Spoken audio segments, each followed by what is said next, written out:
Hi everyone, I'm Sonia. This is John. This is Evan, and this here is Jaden.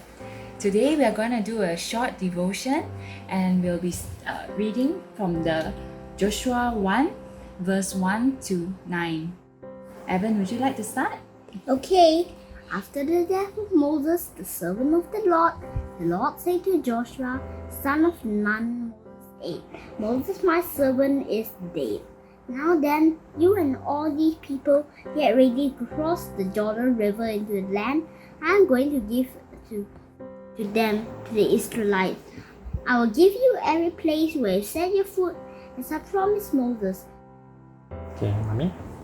Your territory will extend from the desert to Lebanon, and from the great river, the Euphrates, all the Hittite country, to the Mediterranean Sea in the west. No one will be able to stand against you all the days of your life. As I was with Moses, so I will be with you. I will never leave you nor forsake you.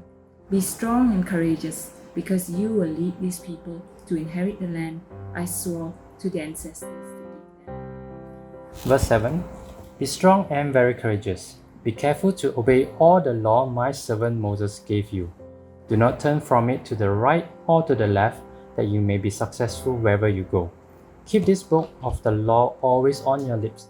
Meditate on it day and night, so that you may be careful to do everything written in it. Then you will be prosperous and successful. Have I not commanded you?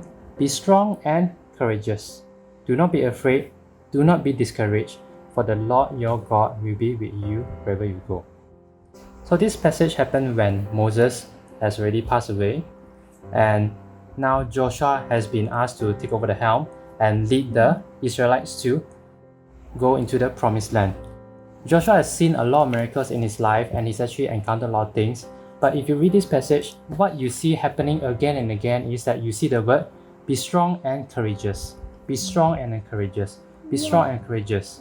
Now, so we look at this. Why does the passage keep on saying this? Perhaps the answer is there are much to fear. There's much that Joshua is afraid of, even though he's seen a lot of things, a lot of ways that God has actually led the Israelites. But looking at this, it is similar to us in our current lives. There are much to be afraid in our current situation. We don't know about the coronavirus. We don't know a lot of things that may happen in the future, and we definitely don't know how the economy and our jobs will be. Looking at this, it's true that there are many things to be afraid of and concerned about. But one thing we know is, with this coronavirus situation, has God changed? No. God is still in charge. God is still sovereign. Has God's love for us changed? No, it has not changed as well. So we know that despite all the difficulties, it is a new chapter in your life. It's a new chapter that we're going to go through. But rest assured, God has led us in the past, and God will lead us in the future.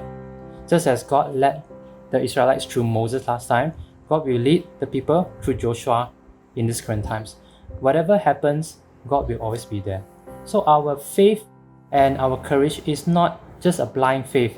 It's because we know and we've experienced God in our lives before. It's true that when it comes to the entire economic situation and everything that's happening, you know that there are much risks and much challenges that's coming. But one thing we know is that whatever it is, God will be with us. Our business is very affected by the coronavirus. Everyone is required to stay at home as well. But at the end of the day, most important to know is that we just need to look and focus our eyes on God as He leads us to go through all that is about to come. Now, at the same time, as we end, I just want to share with you quickly an animal that is always being shared in the business circle. This animal is... What is this, Evan? It is a bison. Okay, Evan, come see. Evan, so when you look at this bison here, Bison. right, when you look at this bison here, it's different from a cattle. Oh, this sounds. So when you talk about bison and cattle, the difference between them is how they face storms. I want to.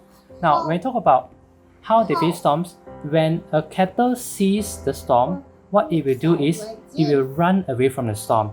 If the storm is coming from the east, it will run towards the west.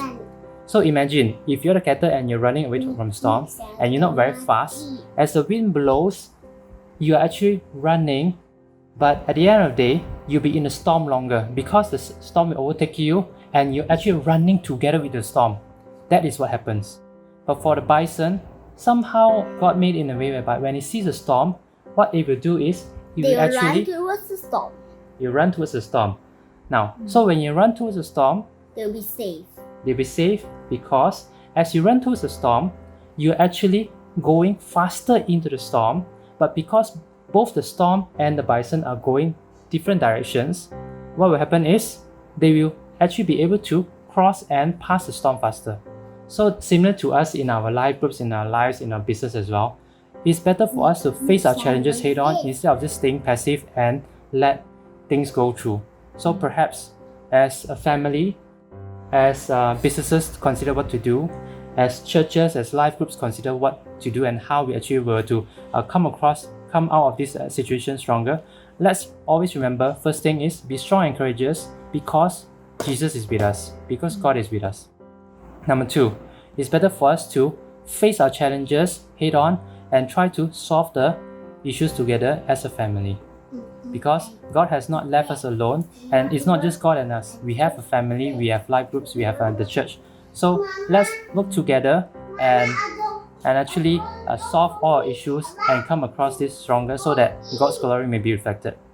With that, I hope you'll enjoy the story of knowing that number one, even Joshua was afraid, but it's okay, God is there. And number two, be like the bison and face life challenges head on so that we can come across this faster, and together as a family, we will be doing better as well. Okay, with that, thank you so much, and I wish you a good day. Bye-bye. Bye. Bye. Bye.